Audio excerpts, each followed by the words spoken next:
Dineklara ng World Health Isinusulong Organization ng ilang senador na isama sa coverage ng mental health and mental wellness sa saligang versus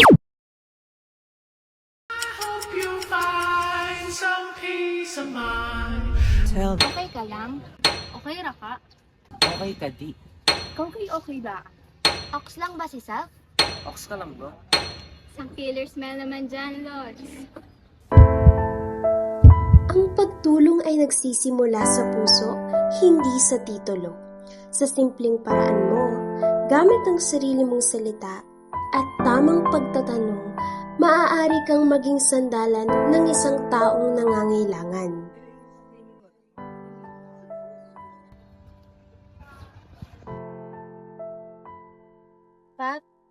Pat, ayos ka lang ba? Napansin ko nung mga nakarang araw parang ibang Pat na nakakasama namin. Di ka na rin tumatawa kahit benta naman ang mga jokes. Nagsiskip ka na rin ng class na hindi naman common sa'yo. Nag-aalala na ako eh. Okay ka lang ba talaga? Sa totoo lang, minsan naiisip ko, mas okay kung wala muna. Salamat sa pag-share, Pat. Malaking bagay sa akin na nag-o-open ka kasi mahalaga ka sa akin. Pero nung sinabi mo na mawala muna, nag-alala ko. Minsan ba naisip mo na saktan ang sarili mo o gumawa ng mas delikadong bagay? Hindi naman intentionally sarili ko ang gusto kong saktan. Pero may iba akong gustong saktan. Bilang Pilipino, likas sa atin ang pakikiramdam.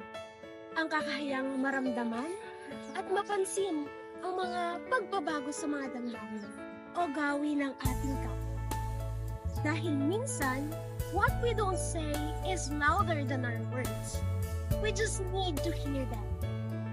Napakahalaga ng kaugaliang ito dahil dito natin unang mapapansin kung may pinagdadaanan o crisis ang isang tao.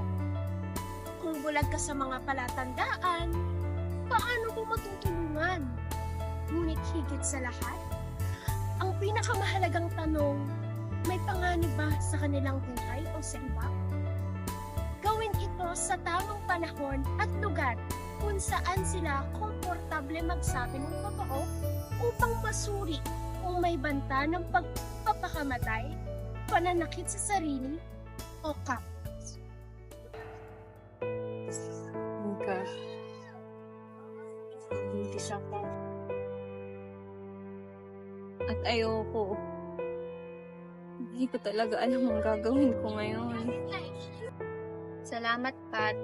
Ang bigat ng sinabi mo. Pero, pinili mo pa rin mag-open. Alam kong hindi madali yon. At di ko alam kung anong nararamdaman mo ngayon pero andito lang ako, okay? Makikinig ako. At hindi mo naman kailangan i-explain lahat. Basta makikinig lang ako. Ang taimtim na pakikinig ay higit sa salita. Ito'y nagpaparamdam na hindi sila nag-iisa. Sa oras ng pangangailangan, ang simpleng pakikinig ng walang paghuhusga ay maaaring magbigay ng lakas ng loob sa isang tao. Ipakita ang tunay na malasakit sa pamamagitan ng presensyang nagpapagaan ng loob. Hindi nakadadagdag sa bigat ng kanilang pinagdadaanan. Huwag pilitin silang magkwento, ngunit iparamdam na handa kang makinig sa anumang oras. Ang pagtitiwala ay nabubuo sa pakikinig na may pagpapahalaga sa kanilang damdamin. Minsan, hindi kailangan ng mga sagot. Kailangan lamang ng isang taong naroroon na nagmamalasakit at handang umunawa. Salamat sa pagbabahagi mo sa akin ng problem mo, ha? Alam kong hindi ito madali para sa'yo dahil medyo private.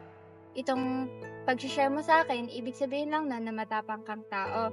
Malaking hakbang na yon. Pero Pat, gusto ko lang malaman mo na hindi ka nag-iisa. Maraming pwedeng tumulong sa'yo at maging sandalan mo sa pinagdadaanan mo ngayon. Ako at ang mga kaibigan natin. Pero hindi kita pipilitin kung hindi ka pa handa. Salamat talaga, Mika, ha? Ramdam ko na ngayon na may kasama ako sa pagsubok ko. Salamat.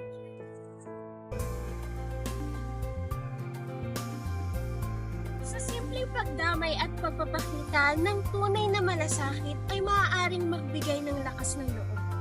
Iparamdam na may nakikinig at may nagmamalasakit. Hindi kailangan agad magbigay ng solusyon. Minsan, sapat nang maramdaman nila na may sumusuporta sa kanila. Tiyakin na hindi sila nag-iisa sa kanilang laban. Kung sila ay bukas sa tulong, ipaalam ang mga pwedeng lapitan. Kaibigan, pamilya, o profesional na makakatulong sa kanila. Bigyan ng impormasyon na maaaring makatulong sa kanilang sitwasyon. Ngunit, huwag pilitin. Ang mahalaga ay iparamdam na may pag-asa at may daan palabas sa pinagdadaanan nila. Pat, hindi naman sa pinapangunahan kita, pero na-try mo na bang lumapit sa mental health professional? Sa totoo lang, Mika, iniisip ko naman Pero, hindi ko alam kung paano ko sisimulan. Hindi ko pa alam kung paano ko magsisimula. Paano kapag hindi nakatulong? Paano kapag hindi gumana? Mika, natatakot ako.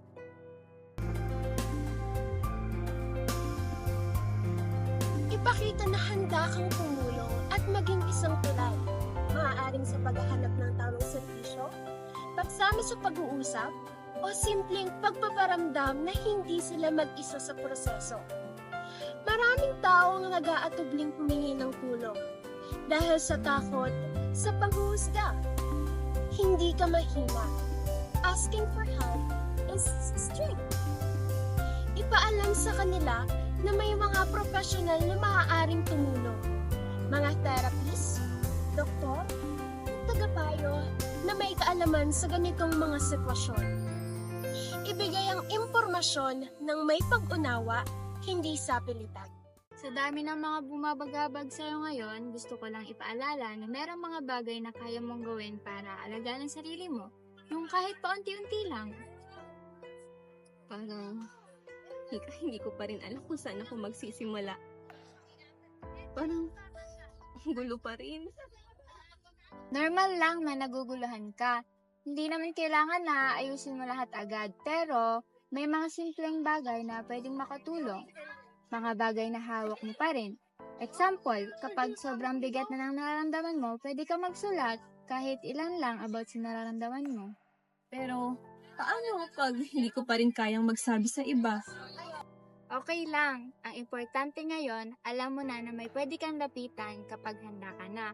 At habang inaayos mo ang sarili mo, subukan mong bumalik sa mga bagay na nagpapagaan sa'yo, like mga hobbies mo, mga pangarap mo, kahit anong reason para ngumiti ka ulit.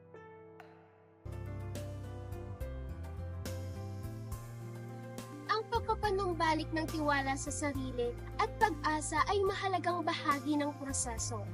Iparamdam na hindi sila nag-iisa, na may mga hakbang tungo sa pagbangon, at higit sa lahat, na kaya nilang harapin ang anumang pagsubok. Minsan, ang kailangan lang nila ay isang paalala, na may lakas sila, na may kakayahan silang humarap sa hamon, at na may mga taong handang humalalay sa kanila. Tandaan, ang ALGE ay gabay lamang, hindi rigid na manual. Ang mental health first aid ay nakasentro pa rin sa tao, hindi sa proseso. Iba't iba ang mukha ng problema, kaya't maaari ring baguhin, ulitin, at i-adjust ang mga hakbang, ngunit ayon pa rin sa pangunahing prinsipyo ng MFA, ang kaligtasan, dignidad, at pangangailangan ng tao. Hindi mo kailangan maging profesional para magmalasakit, magtanong, o mag-abot ng tulong. Ang mahalaga ang iyong puso at ang tamang gabay na mula sa mga profesional na magtuturo kung paano ka magiging tunay na karamay sa panahon na ang tao ay nawawala ng pag-asa, nawawala sa sariling landas, at nakikipaglaban sa problema ng mag-isa.